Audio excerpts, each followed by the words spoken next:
E durou o dilúvio 40 dias sobre a terra. As águas cresciam e levantaram a arca, que se ergueu sobre toda a terra. Quando pegamos a Bíblia para ler e para estudar, nós nos cercamos de histórias bem enigmáticas e bem misteriosas. E uma delas é a história do dilúvio de Noé. É uma história aí que tem bastante polêmica, bastante controvérsia, muita gente não acredita, muita gente acredita, tem gente que acha que foi de uma forma mais ou menos ali do que aconteceu. Mas afinal, o que será que aconteceu com Noé e a sua arca? Então, para trazer esse assunto para vocês, eu preciso trazer algumas questões. Como, por exemplo, será que o dilúvio aconteceu no mundo todo, como é dito ali?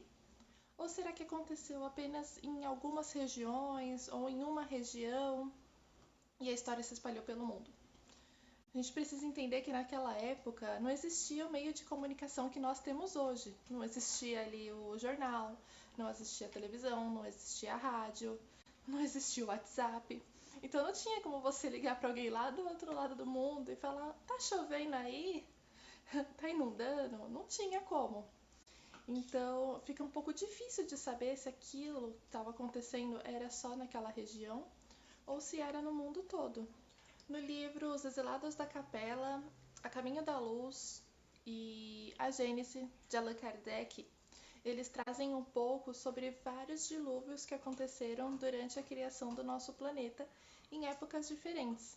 Depois eu vou trazer para vocês aqui no vídeo um mapa de como eram os continentes aqui do nosso planeta e como é agora, como era o nosso mapa antigamente e como ficou depois de alguns dilúvios.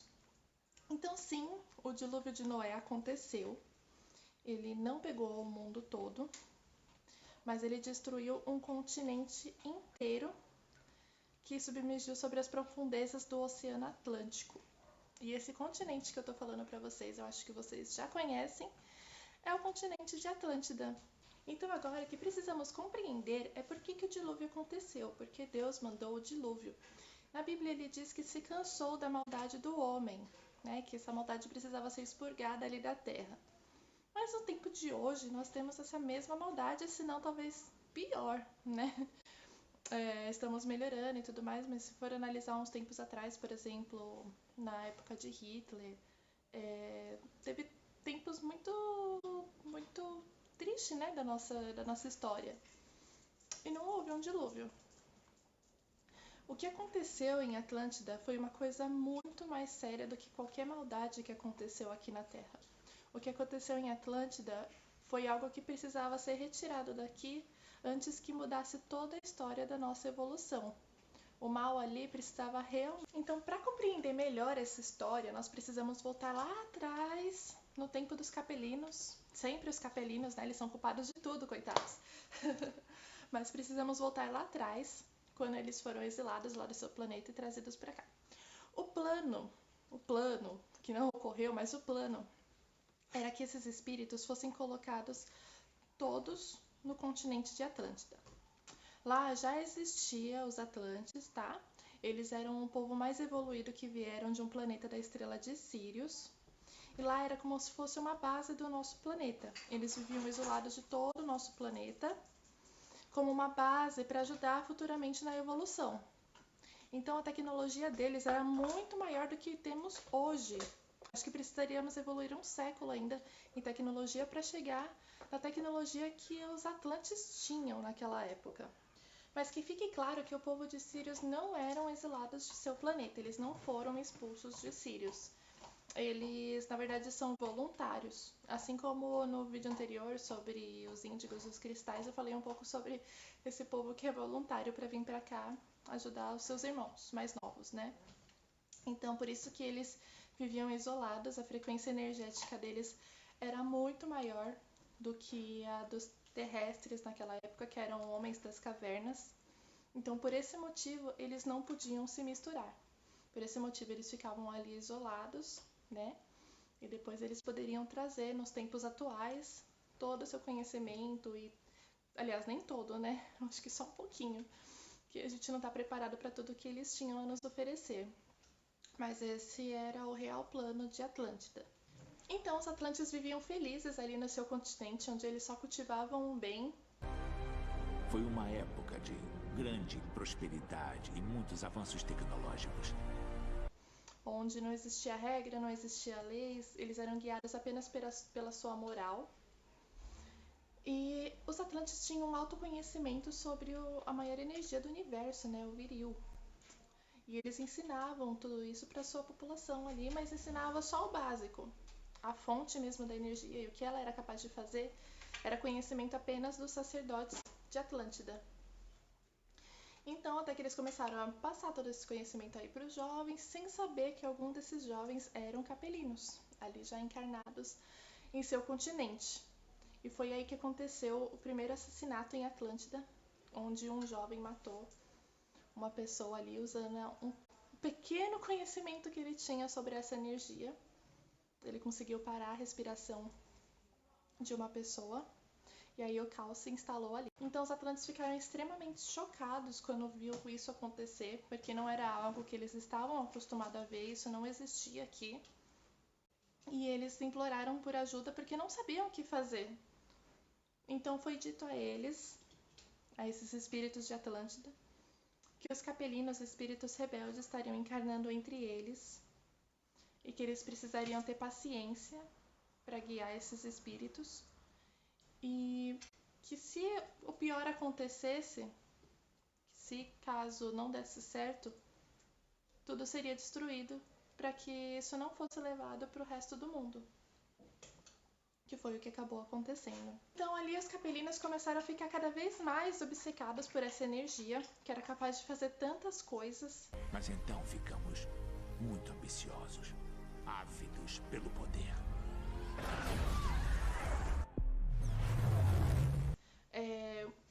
O principal ali que eles utilizavam nessa energia era a possibilidade de inverter os polos da Terra, ou seja, eles conseguiam lidar com a nossa gravidade.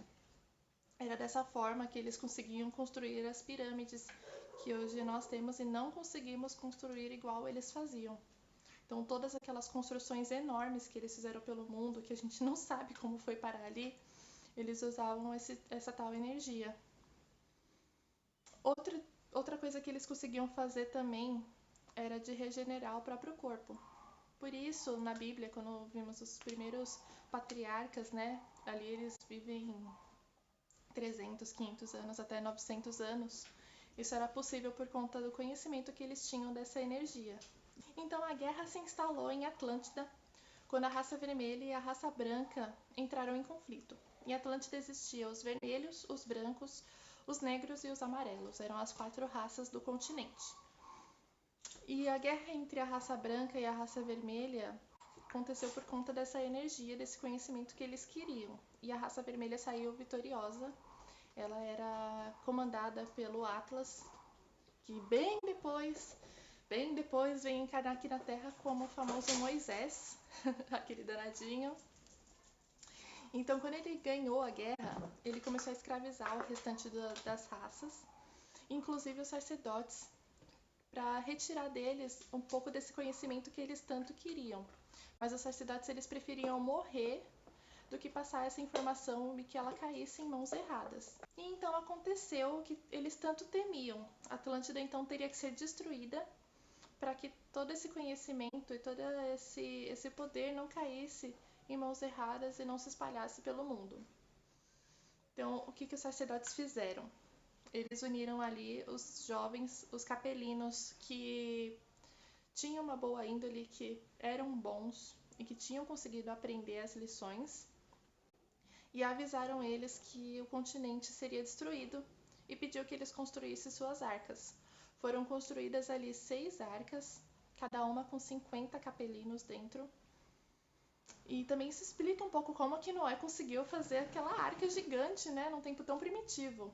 Isso fica mais fácil de entender quando se conhece uma civilização que era realmente avançada e que tinha meios para construir a tal arca. Então foi dada a eles, inclusive, até a data e como isso aconteceria. Que se aproximaria da Terra um cometa e que ele cairia ali próximo, bem próximo ao continente. Ele cairia no mar só que pelo seu tamanho e proporção seria suficiente para inundar o continente com toda aquela água. Então os jovens foram retirados ali uns dias antes do ocorrido. E o restante dos capelinos que viviam ali, os atlantes, não tinham esse conhecimento, não sabiam do que estava esperando por eles ali. Eles estavam vivendo ali após a guerra, tudo festejando e comemorando, e não sabia do que o destino reservava para eles. Até que eles notaram a chegada do asteroide e entraram em pânico e tentaram fugir do continente em barcos. Mas claro que também já não daria mais tempo, né? Porque o asteroide estava muito próximo dali. Já era possível sentir os tremores na Terra, os terremotos. E quando o asteroide colidiu com a Terra, ele dividiu o continente em 3 partes. As ondas que se formaram eram de mais de 2.000 metros de altura. Então cobriu tudo ali. E assim, a Atlântida foi submersa no nosso oceano. Assim também fica mais fácil de compreender a proporção do dilúvio, né? Porque imagina a destruição que esse cometa causou em volta nos outros continentes. Tá, ele inundou a Atlântida, mas com certeza o impacto dele abalou a estrutura dos outros continentes ao redor. Não o suficiente para inundar o planeta inteiro, como é dito ali na Bíblia. Mas deve ter sido um grande impacto, deve ter causado uma boa destruição ao redor. Por isso eles chamam de dilúvio universal. E tem aquela parte lá da comunicação que eu falei pra vocês no começo do vídeo, né? Que a história é um telefone sem fio, a gente vai passando a história de tempo em tempo e ela perde um pouquinho da sua essência. Mas o dilúvio aconteceu sim, ela destruiu um continente inteiro. Houve a arca, houve o Noé. Noé, inclusive, era um desses capelinos que escapou. E eu vou deixar aqui para vocês um pouquinho do mapa de como ficou após o dilúvio. Os continentes aí que estão em linhas pontilhadas, eles são os continentes que foram submersos, tá, com o dilúvio. E esse aí no meio do oceano seria o Atlântida. Outro ponto muito questionado na história de Noé é que 612 anos após o dilúvio, os hebreus se estabeleceram no Egito e ali já existia um grande império. E não só ali, na Índia e no mundo todo. E fica um pouco difícil, é um pouco duvidoso acreditar que só a família de Noé tenha repovoado o planeta todo nesse curto tempo de espaço. Não tem como compreender isso. É quase não, é impossível. Mas fica muito mais fácil de você compreender quando você entende que se espalharam pelo mundo inteiro. E pelo mundo inteiro nós temos as pirâmides construídas pelos atlantes capelinos. E essas pirâmides construídas ao redor do mundo, elas são canalizações de energia da nossa Terra. Assim como nós temos os nossos chakras, a Terra também possui chakras. E é usando os chakras que eles conseguiam fazer a construção dessas pirâmides. A pirâmide de Atlântida, ela existe até hoje.